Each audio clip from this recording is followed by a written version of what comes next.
Num canto remoto do norte do Canadá, onde a neve cobre a terra por meses a fio, existe uma área que os moradores locais evitam a todo custo depois que o sol se põe. Eles chamam esse lugar de Vale da Névoa Vermelha. As histórias contam que em noites específicas, uma casa assustadora surge do nada. Uma casa que não deveria existir. Uma construção antiga que aparece e desaparece conforme a névoa se levanta e se dissipa. Os mais velhos sussurram que aquela casa não pertence ao nosso mundo. Eles advertem que quem ousa entrar nela, mesmo que consiga sair, sempre deixa algo para trás.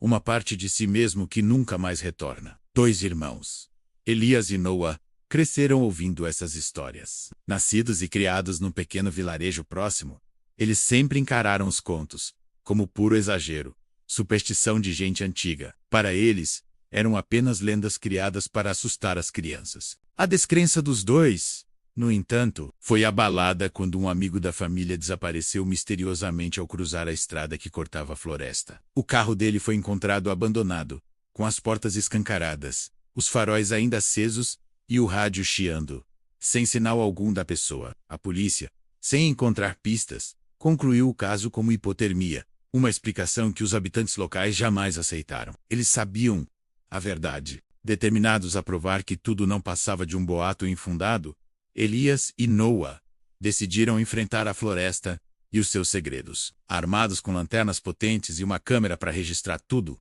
eles partiram numa noite fria de setembro. A noite estava estranhamente silenciosa, com um vento cortante que parecia sussurrar palavras incompreensíveis entre as árvores. A lua, encoberta por nuvens, mal iluminava o caminho, e cada passo que davam ecoava na escuridão, como se a mata inteira estivesse escutando. 15 minutos após entrarem na floresta, a atmosfera mudou drasticamente. O ar ficou pesado, denso, e a temperatura caiu de forma abrupta, como se tivessem cruzado uma fronteira invisível para outro ambiente. O silêncio, antes apenas quieto, tornou-se opressor. Foi então que eles viram, primeiro, um brilho fraco e intermitente entre as árvores.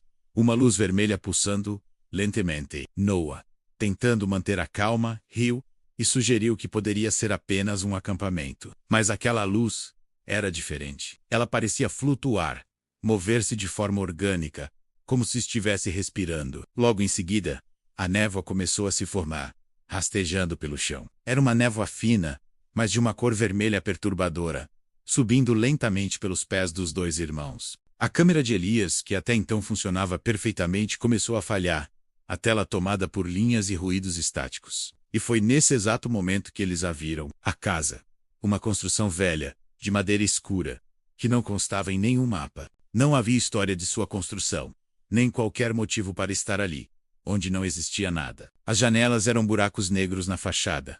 O telhado era torto e deformado, e a porta da frente estava entreaberta, como se alguém tivesse acabado de entrar ou sair. Elias sentiu um arrepio percorrer sua espinha, uma vontade incontrolável de voltar. Mas Noah, movido por uma coragem tola, queria provar seu ponto. Ele empurrou a porta com o pé. A madeira rangeu e o som reverberou lá dentro, com uma profundidade assustadora. O interior da casa estava quente, quente demais para um lugar abandonado, e sem eletricidade. Os móveis eram antigos, cobertos por uma fina camada de poeira. As paredes estavam repletas de marcas, como se unhas tivessem arranhado a madeira repetidamente, em desespero. E havia palavras riscadas por toda parte, sempre as mesmas. Bolte. Antes que ela acordem de repente uma respiração se tornou audível dentro da casa. Um som lento, profundo, vindo do andar de cima. Elias, em pânico, insistiu para que fossem embora. Mas Noah, agora obcecado, dizia que aquela era a chance perfeita de desmentir as lendas para sempre. Ignorando o aviso do irmão, ele começou a subir as escadas. A madeira gemeu sob seus pés a cada passo. O corredor do 2º andar estava mergulhado na mesma névoa vermelha, densa, como se aquele pavimento existisse em outro plano da realidade. E no fim do corredor, uma silhueta se formava. Uma figura alta demais, fina demais, com um corpo alongado como uma sombra que ganhou forma. A sua pele parecia um pano esticado sobre ossos. Os olhos eram 2 buracos escuros e vazios, e a boca estava aberta num rasgo que descia pelo rosto. A criatura inclinou a cabeça lentamente para o lado, como se os estivesse analisando. A respiração dela ficou mais forte, ecoando pelo corredor. E então, ela falou, com 2 vozes ao mesmo tempo, uma aguda e uma grave, sobrepostas numa harmonia macabra. Vocês entraram na minha casa. Nesse instante, as lanternas se apagaram, mergulhando-os na escuridão total.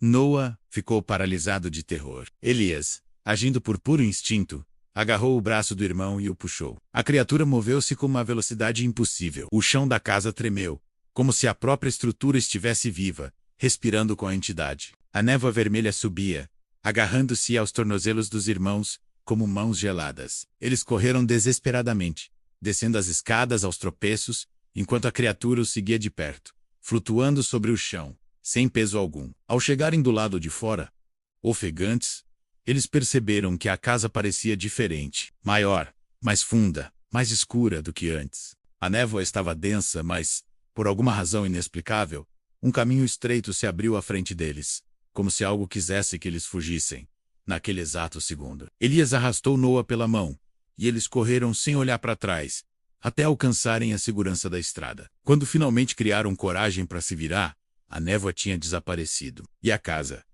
já não estava mais lá.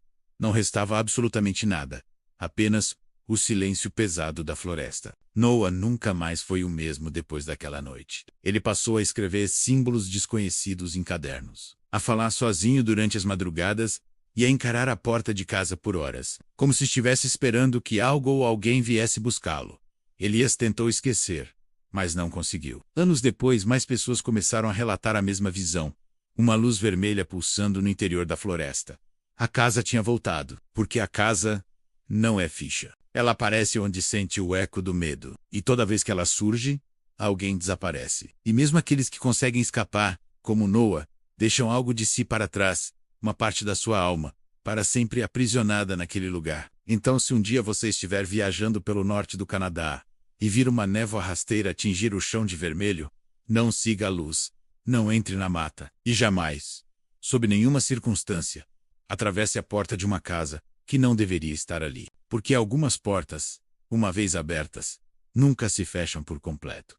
Obrigado por assistir. Se você gosta de histórias como esta, não se esqueça de se inscrever no canal e ativar as notificações. Até a próxima.